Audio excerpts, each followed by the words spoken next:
দিন তার সাথে শারীরিক সম্পর্কের পর হঠাৎ করেই আফ্রিদি তাকে ছুঁড়ে ফেলে। তো ওই ব্যক্তির সাথে আমার একটা বন্ধুর মাধ্যমে যোগাযোগ হয়।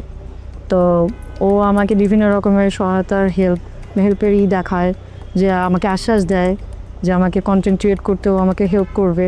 এভাবে করে আমাদের কথা চলতে থাকতো, এক সময় মানে সম্পর্কের দিকে এগিয়ে যায়।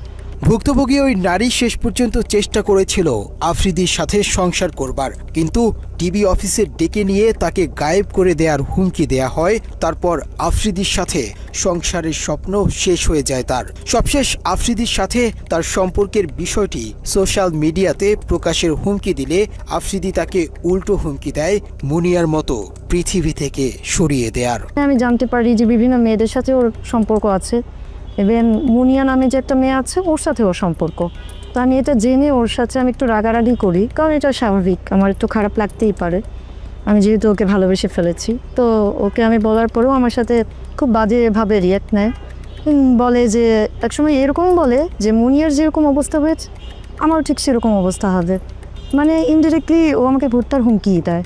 ওই নারীর অভিযোগের সূত্র ধরে আমরা বেশ কিছু ফোন রেকর্ড হাতে পাই, যেখানে মুনিয়ার বাসায় আফ্রিদির যাওয়া আসা এবং বিভিন্ন সময় ঘনিষ্ঠতার প্রমাণ মেলে।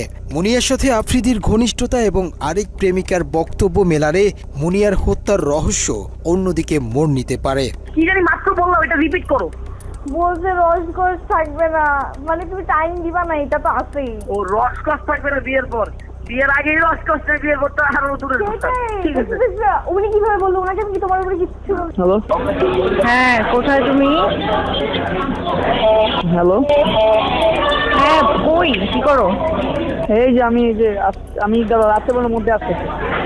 ও কোথায় আসবা? তোমার ঠিক করবো রাত্রে। আচ্ছা ঠিক আছে, ফোন দিও, আগে জানাও। হ্যাঁ, কোথায় তুমি?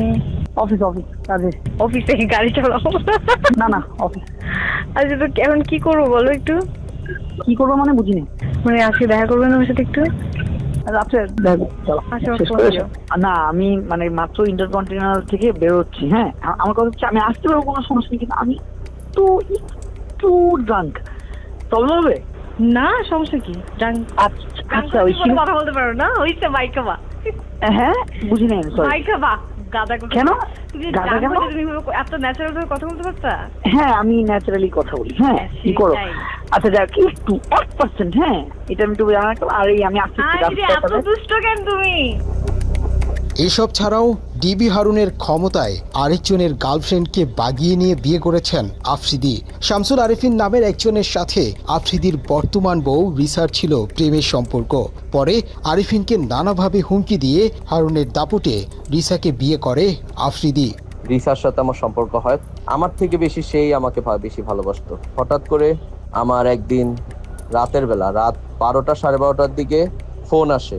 তো ফোন এসে বলে যে আমি ডিবি কার্যালয় থেকে বলছি, আপনি বলে কোন মেয়েকে ডিস্টার্ব করেন। তা আমার ধারণা হলো আমি তো কোনো মেয়েকে ডিস্টার্ব করি না, কারণ আমার সাথে অলরেডি রিসার একটা ভালো সম্পর্ক, সামনে বিয়ে হবে। তো ডিস্টার্ব যদি নেক্সট টাইম করি, তারা বলে আমাকে ডিবি কার্যালয়ে নিয়ে যাবে। বলতে বাধ্য হলাম যে একটা সুন্দর সম্পর্ক, সে আওয়ামী লীগের পাওয়ারে, ডিবি হারুনের পাওয়ারে।